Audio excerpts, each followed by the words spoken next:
tell us why the Muslims are upset with the Biden administration this year?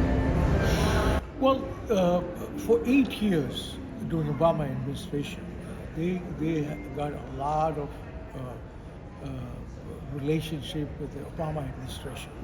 So they were really the Obama administration really catered to the Muslims at the expense of the Hindus in that situation.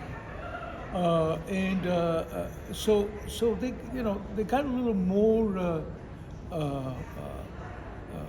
exposure than their numbers reflected. Okay, and now that the Muslims are upset is because what is happening in the Middle East, and they feel that the Jewish community is giving, and Israel is given more. They're taking more of their sides than Palestine and the Arabs in that area.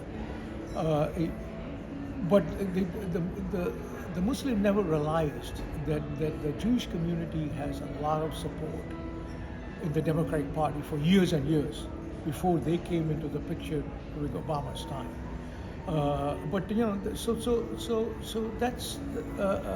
So instead of understanding the reality, what it is of politics, they're getting carried away. All right?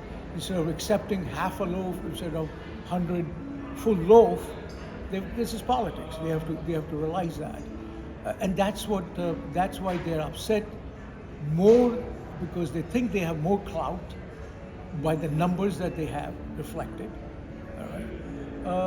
And that's why they are sitting it down, sitting in the campaign. They are publicly threatened the president, in the press, and I think they are making a political mistake by trying to not willing to, in a democracy, share with other religions. They did that to the Hindus. They asserted themselves in the campaign, so the Hindus would be pushed out for them. And now, I guess it's their turn to be pushed out. The foot is on the other side now. So that's what I feel, is that they're upset, but they have to understand American politics. So in that context, you have submitted a report to the DNC and the presidents as well, and his team, president's team, about why Hindu vote matters in some of the states. Can you explain to us what is that? Well, again, we during Obama's time, we were not. I guess the campaign wasn't willing to listen to. They didn't understood the Hindu vote at that time. So what I've done now is that I've given the campaign, and the 2 years of the last election, I've been pushing them. I say that I'm a Democrat because I hate any form of discrimination. And that's what we are, a Big Ten party. So last time, Hindus was discriminated because somebody in the campaign was taking sides. And I talked to the president-elect at that time, and pushed it, but the campaign had made the decision. But after that, they realized that the Democratic Party, the Biden administration has realized that they have to be fair. That is part of their party. So they made sure that they've agreed that there'll be a Hindu priest in the Chicago Convention, and they will look at Hinduism and Hindus as an important part of the campaign. And of course, relationship with India is getting much better with Modi coming over here. So they have felt now that they're trying to look at Hinduism differently than they looked at before, because of India, because of Modi, because of also now with the Muslims threatening to sit and not vote. We are looking at how can we compensate those numbers. And I've given them a whole census of all the battle states, all the 50 states, more important, the battle says, how many Hindus are there in Michigan? How many Hindus are in Georgia, Arizona, Pennsylvania? And the numbers is not that far apart of the Hindus, which again, probably the campaign never realized the numbers that we are. And now they're looking at it is that also that if the Muslims sit out, we can make up the difference in those battle states by the Hindu vote. And then I have a certain request: how do we now, the president and the party, okay, look at Hindus differently because of the U.S.-India relationship, and 80% of the religion is Hindus in India. So it's also foreign policy, and Biden believes that India is critical to United States national security. So the national security angle and political angle, this is a deadly combination for them to take the Hindus seriously. So, what are your recommendations to the DNC and the president for the next election campaign? Well, my recommendation is what I have recommended to the campaign, and I'm going to recommend to the president also, is that he's got to, first of all, meet some of the Hindu leaderships in the White House, because he has met the Jewish leadership and he met the Muslim leadership. So he should also meet the Hindu leadership, because he has met other religions. And then also Kamala Harris, because her mom was a Hindu, and I want her to go to battle states, visit some of the temples in those states, and because the Republican Party is doing that. Okay, Trump's daughter-in-law went to Rajni Temple in Virginia, and Youngkin went to the Rajni Temple also, Youngkin, and that helped him get elected as the governor. And as of course, Youngkin has also mentioned in his op-ed in Washington Post, he mentioned that we've got to look at other avenues, other constituencies too. He mentioned Hindu Americans as one of his constituencies, how he was able to get the support, and that's what we have to do. And we have Kamala Harris, her mother is Hindu.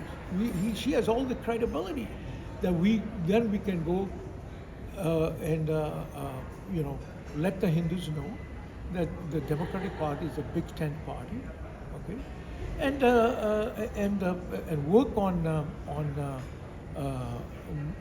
bunking the myth out there that the Democratic Party is anti-Hindus. And I think most of the problem is that education. They do not understand Hinduism. All right? And it is our job as Hindus to educate them, Indian Americans to educate our religion. And if we do not educate them, then nobody else will. So that's what the census, of course, the political angle is there, the security angle is there, all right? We have to sell it, and it's part of the education. When you submitted these proposals, you spoke. Oh, they were listening, and I could see the reaction. You can sense what the reaction is. You don't have to say. They were listening. I was explaining, and all of a sudden, after that, the dynamics changed. People were saying hello to me more often than they were saying before. Okay. So, on the Hindus, right? The majority of them have voted, or the Indian women have voted for the Democrats, as you said earlier. But a greater chunk is going towards Republican as well. How do you stop that? If that's divided, the battleground states policy formula might not work for you. Yeah. I mean, I mean, if we do not, as a party, take some of implement some of my recommendations, then we will lose the Hindu vote. Period. But we have a good change. The caste bill that came in California. Well, the governor Newsom vetoed it. Okay, so that's a good start. He's telling the Hindus that we look at you as important, And that itself was important because in the future, Newsom wants to run for the presidency. All right?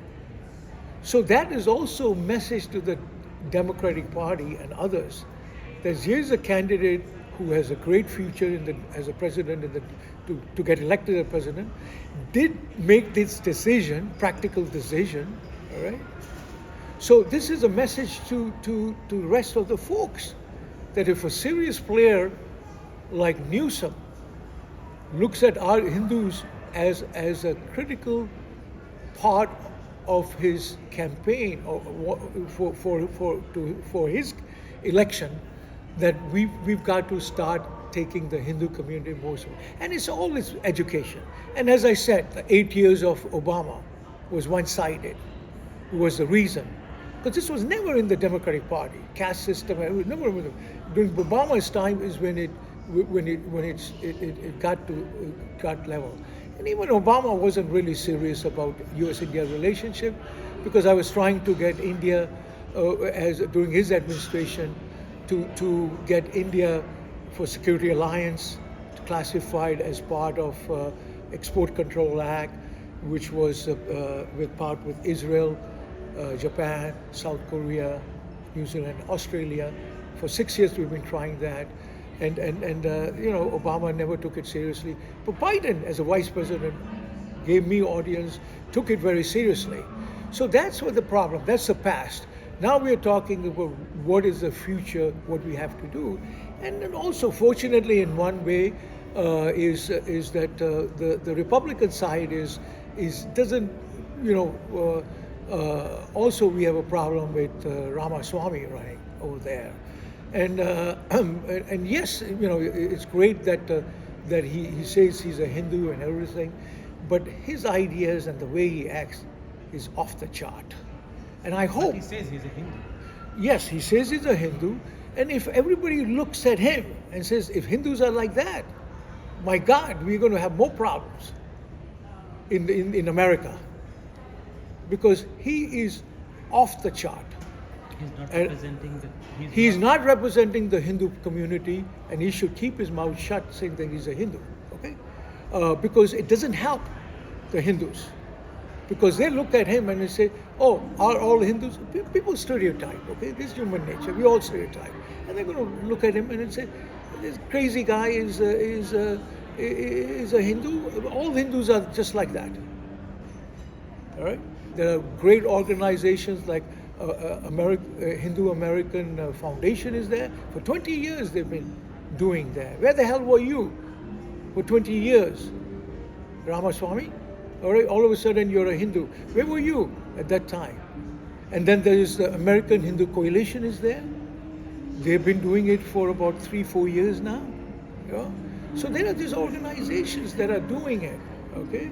And then after you don't make it, why don't you join some of them, help support some of these organizations instead of wasting your money, your own money into this thing. Spend some of your money into some Hindu causes, and then we will take you seriously.